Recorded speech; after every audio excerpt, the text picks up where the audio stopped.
भारत के trade minister Piyush Goyal sir ने Germany में बैठकर अमेरिका और डोनाल्ड ट्रंप एडमिनिस्ट्रेशन के दोगलेपन को कैसे कॉल आउट किया, यूनाइटेड नेशंस के ऊपर जयशंकर सर को अचानक से गुस्सा क्यों आ गया है, यूरोपियन यूनियन ने भारत की कंपनीज के ऊपर क्या आरोप लगाए हैं और तालिबान रजीम भारत की सरकार के नक्शे कदमों के ऊपर कैसे चल रहा है। काफी सारी इंपॉर्टेंट अपडेट्स आ रही हैं जो आपको मेन स्ट्रीम के न्यूज चैनल्स के ऊपर भी देखने को नहीं मिलेंगी, इसलिए वीडियो को एंड तक देखिएगा। सबसे पहले बात करते हैं भारत और यूनाइटेड नेशंस के बारे में, क्योंकि भारत के विदेश मंत्री जयशंकर सर ने इस बार यूनाइटेड नेशंस को अच्छा खासा सुना दिया है। रेफरेंस के लिए आपकी स्क्रीन के ऊपर आर्टिकल का स्क्रीनशॉट है। जयशंकर सर यूनाइटेड नेशंस की 80th एनिवर्सरी के इवेंट के ऊपर स्पीच दे रहे थे। उसी स्पीच में जयशंकर सर ने कहा कि यूनाइटेड नेशंस का जो काम है इंटरनेशनल पीस और सिक्योरिटी को मेंटेन करना, वो सिर्फ लिप सर्विस बनकर रह गया है। आप सोचिए कि ग्लोबल डेवलपमेंट और सोशियो इकोनॉमिक प्रोग्रेस की क्या प्रॉब्लम होगी, वो तो और भी ज्यादा सीरियस हो चुकी है। यानी कि सिक्योरिटी के मामले में यूनाइटेड नेशंस केवल लिप सर्विस का काम कर रहा है और यूनाइटेड नेशंस की बातों का कोई असर नहीं पड़ रहा है। जयशंकर सर ने कहा कि यूनाइटेड नेशंस के होते हुए भी आज हम दुनिया के बड़े बड़े कॉन्फ्लिक्ट्स को अफसोस के साथ देख रहे हैं, जिसके कारण न सिर्फ इंसानी जिंदगी का नुकसान हो रहा है बल्कि सारी की सारी इंटरनेशनल कम्युनिटी के ऊपर इसका काफी बुरा प्रभाव पड़ रहा है। खास तौर पर ग्लोबल साउथ के देशों ने इस दर्द को महसूस किया है, जबकि जो डेवलप्ड कंट्रीज हैं वो खुद को इन कॉन्फ्लिक्ट के कॉन्सिक्वेंसेस से बचा लेती हैं। यानी कि डेवलप्ड कंट्रीज अपने ऊपर इनका असर नहीं पड़ने देती हैं और नुकसान ग्लोबल साउथ के डेवलपिंग और लो इनकम वाले देशों को झेलना पड़ता है। जयशंकर सर ने आगे कहा कि इस समय पूरी दुनिया काफी मुश्किल समय से गुजर रही है और यूनाइटेड नेशंस के साथ भी कुछ भी ठीक नहीं चल रहा है। यूनाइटेड नेशंस में इस समय मीनिंगफुल रिफॉर्म्स, यानी कि ऐसे बदलाव जो सच में फायदा लाएं और सिस्टम को बेहतर बनाएं, जो कि नाम के रिफॉर्म्स ना हो, इस समय ऐसे मीनिंगफुल रिफॉर्म्स की जरूरत है और ये रिफॉर्म्स तुरंत हो जाने चाहिए। लेकिन इन रिफॉर्म्स के प्रोसेस का इस्तेमाल करके बदलाव को ब्लॉक किया जा रहा है। यानी कि रिफॉर्म्स करने का जो प्रोसेस और प्रक्रिया होती है उसमें लूपहोल्स निकालकर रिफॉर्म रोके जा रहे हैं और उनको लंबा खींचा जा रहा है। जयशंकर सर ने आगे कहा कि भारत हमेशा यूनाइटेड नेशंस का एक स्ट्रॉन्ग सपोर्टर रहा है। हम संयुक्त राष्ट्र का समर्थन करते हैं और आगे भी हमारा सपोर्ट बना रहेगा। लेकिन संयुक्त राष्ट्र जो फैसले करता है वो डिसीजंस ना तो मेंबरशिप को रिप्रेजेंट करते हैं और ना ही ग्लोबल प्रायोरिटीज को। यानी कि जो पावरफुल कंट्रीज हैं उन्हीं की यूनाइटेड नेशंस के अंदर चलती है। इसके साथ ही जयशंकर सर ने पहलगाम हमले के बारे में भी बोला और कई सारी बातें ऐड की, जिसमें से इंपॉर्टेंट वाली मैंने आपको बता दी है। नेक्स्ट अपडेट आ रही है भारत के फ्री ट्रेड एग्रीमेंट्स को लेकर।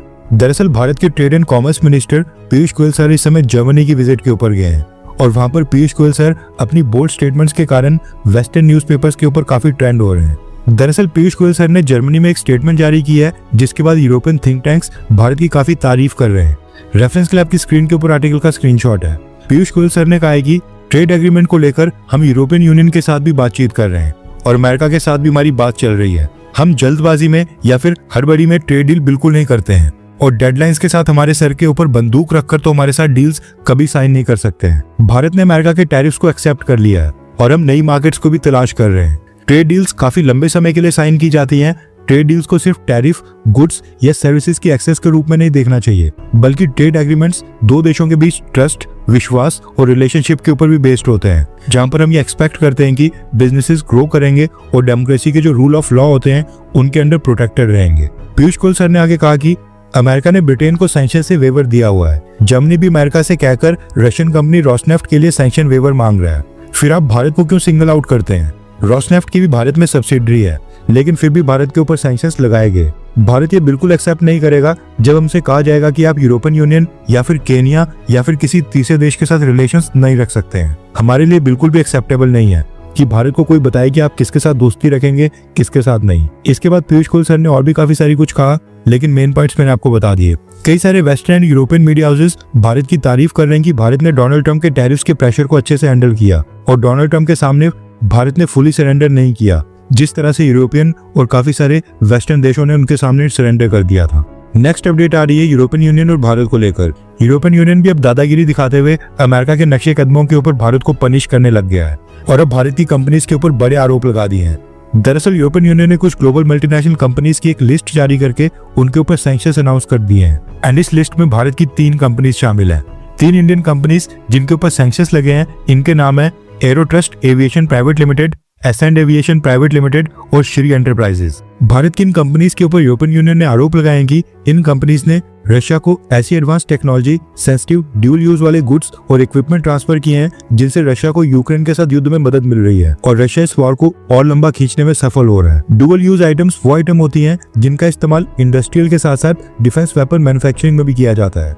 यूरोपियन यूनियन के आरोपों के अकॉर्डिंग भारत की इन तीनों कंपनीज ने जो high priority dual use items और इक्विपमेंट रशिया को सप्लाई किए हैं उनके अंदर इलेक्ट्रॉनिक कंपोनेंट से लेकर कई सारी अलग अलग तरह की machines, tools, radar apparatus, navigational equipment, remote control radio apparatus, transmission belts, rubber products, aviation यानी कि प्लेन से संबंधित पार्ट्स और आर्टिफिशियल इंटेलिजेंस और मशीन लर्निंग के लिए एडवांस सर्वर्स, इस तरह की काफी सारी चीजें भारत की इन कंपनीज ने रशिया को सप्लाई कर ली हैं, जो फाइनली रशिया की डिफेंस कंपनीज के हाथ लग गई हैं, जिनसे रशिया और भी हथियार और इक्विपमेंट्स मैन्युफैक्चर कर रहा है और यूक्रेन के साथ युद्ध में उनको इस्तेमाल कर रहा है। यूरोपियन यूनियन ने यह भी आरोप लगाया है कि इनमें से कई सारी आइटम्स और कंपोनेंट्स ऐसे भी हैं जो इन 3 भारतीय कंपनियों ने यूरोपियन कंट्री से पहले अपने लिए खुद के लिए परचेज किए, लेकिन वो आइटम्स आगे रशिया को रीसेल कर दी गई। यानी यूरोप से आइटम्स पहले भारत आई और फिर यहाँ से फ्लाई करके सीधा रशिया भेज दी गई। यूरोपियन यूनियन ने कहा है कि ये सारी आइटम्स भारत की कंपनीज रशिया को सप्लाई करके इनडायरेक्टली रशिया के वॉर एफर्ट्स में सपोर्ट कर रही हैं, इसलिए वो इन इंडियन कंपनीज के ऊपर सैंक्शंस लगा रहे हैं